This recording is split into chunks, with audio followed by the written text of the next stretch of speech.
Hello, friends. This is Dave Hurwitz, executive editor at ClassicsToday.com, here to accommodate a request from a viewer.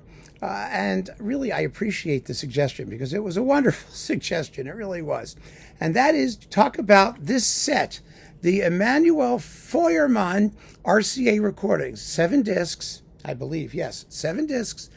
From one of the absolute greatest cellists that ever lived, one who those who worked with him actually thought was greater than Pablo Casals. And I kind of agree with that, actually, as in terms of the evidence on disc of pure cello playing. We need to qualify these things, of course, because comparing greatness to greatness is always sort of stupid, frankly. I mean, it really is. They were both fabulous musicians, but it's worth pointing out that when Feuermann died in, I believe it was 1942, he was only 39. He died from complications of a botched hemorrhoid operation, believe it or not, which is just like horrifying to contemplate. Casals didn't even start making recordings till he was older than Feuermann was when he died. So we're not comparing apples to apples, if you know what I mean. Feuermann had an absolutely impeccable, extraordinary, really, technique, allied to equally insightful and marvelous musicianship. He really did. He was amazing. And he worked with the finest and best colleagues in terms of, he played chamber music or when he recorded orchestral stuff. There's not a lot here. All of these recordings were made between 1939 and 1941, I believe, just a 3-year period. That's all that they got before he passed away. He was going to be doing Beethoven sonatas and all kinds of other stuff. But boy, is this hot. And, I thank, again, the person who recommended this because, the fascinating thing about these recordings from 38 to 49 is that even the orchestral ones, they're very listenable. Yes, the sonics are antiquated, but not in a difficult or, sort of unpleasant way, number one. Even the orchestral ones. But second of all, Feuermann had an unbelievably gorgeous tone, and it recorded very well. I can't explain it any other way. It was captured very, very well by the microphones. It's kind of like a great singer, even on those horrible old electrical or acoustic recordings. If you could hear the voice, you can really get enough of it, and you get more than enough here. I mean, it was intonationally stunning, and it was perfectly modulated. I mean, it was like a great singer. I mean, he had tasteful application of vibrato, a wide range of colors. It really just an amazing ability to phrase a melody. His fingers didn't squeak all over the fingerboard. Really astonishing. And it's as clear as day here. An incredible dynamic range. He was able to retain this pure, focused, penetrating sound at all dynamic levels. Really an extraordinary cellist. Most of the time you hear great musicians, and yes, they're great and they play fabulously and they're technically impeccable, but you don't get that sense of individuality, of something really special going on. But here you do. You really do. So it was just a thrill for me to go back and listen to this. Let me tell you what's in here, and then turn you loose because it's still available and it's cheap. So yeah, it was still around. I checked first. Let's see. Oh, the first disc here is really a knockout. Okay. Brahms Double Concerto with Jascha Heifetz, Philadelphia and Ormandy. Does it get any better than that? No. Here's the point. First of all, Heifetz was Feuermann's. It was the only. Heifetz thought Feuermann was his favorite cellist and chamber partner. And Feuermann was the only person in the universe who could keep up with Heifetz at the same level, to match him. And that's saying something, isn't it? But they do. Listen to this recording. It's amazing. And like many pre-World War II recordings, the tempi are a little bit quicker than they subsequently became.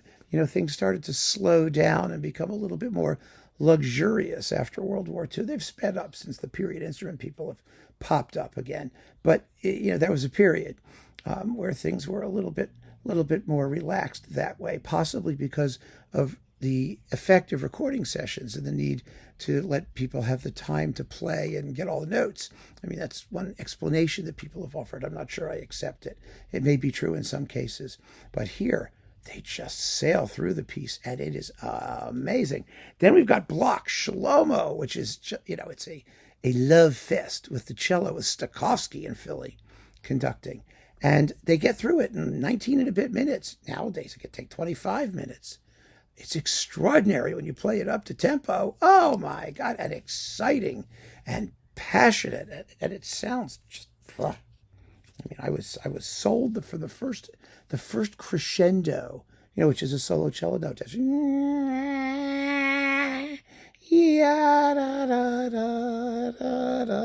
Oh, my God. Gorgeous. Absolutely glorious. Then what have we got? Schubert. Oh, the Schubert First Trio with Rubinstein and Heifetz. I mean, come on, right? Rubinstein also said that Feuermann was the greater musician than Casals, and he played with Casals. He did. And he said Casals was an amazing musician, of course, but as a cellist, Feuermann was in a class of his own. So there's the Schubert Trio, and there he is in a car. Yes, don't you love the car? God, those were the days, weren't they, when they weighed 10,000 pounds and were, used all of the resources of a small country in terms of, metals and leather. Okay, then we've got the Archduke Trio with Rubinstein and Heifetz. The duo for viola and cello with William Primrose by Beethoven. The duet with two obligato eyeglasses, it's called. It's a charming little piece. Nobody knows it, actually. You never see him, by the way, without a cigarette in his mouth. Every single picture, he's playing the cello with a cigarette. Now we understand why he only lived to be 39.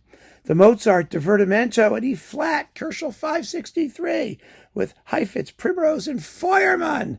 Oh my God! I mean, really. I mean, this is playing at just the nth level. And again, the sonics are perfectly listenable. They really are. The Brahms First Piano Trio with Rubinstein and Heifetz. The Dochnani Serenade. What a wonderful work that is. It takes after the Mozart Serenade, and it's delicious. The Serenade in C major for violin, viola, and cello. It's for string trio with Heifetz, Primrose, and Feuermann. And let's see, Don Quixote. Yes, Strauss's Don Quixote. Oh, yes, it's just yummy. With the Philly and Ormandy. Glorious. And let's see, the last disc. Let's see, CD. We got the Mendelssohn Cello Sonata. Some Cantaloupe Bourrée Auvergnat. Oh, boy. Faurés Après un Rêve. Handel Concerto Grosso for organ and strings, arranged by Feuermann. Let's see, there's like a whole bunch of other little things here. Yes, it's all kinds of other Gucci things. Beethoven's variations on Ein Mädchen oder Weibchen from the Magic Flute. Chopin's Introduction and Polonaise Brillante for piano and cello. Karl Davidoff, Bach's Adagio from the Toccata for organ in C major. Arranged by Alexander Sailotti and Pablo Casals. Another Faurés Après un Rêve, arranged by Casals. And let's see, Franz Rupp is the pianist. And then a couple little Gucci's here. But boy, oh boy. Let's see, we've got Siegfried Ochs, Arioso, Dank sei dir Herr by Siegfried Ochs, previously attributed to Handel. Ooh, that's weird. And then Schubert's Am Tage aller Seelen, arranged by Joseph Pasternak. So this is with Hulda Lashanska, soprano, Misha Elman, Rudolf Serkin, and Feuermann.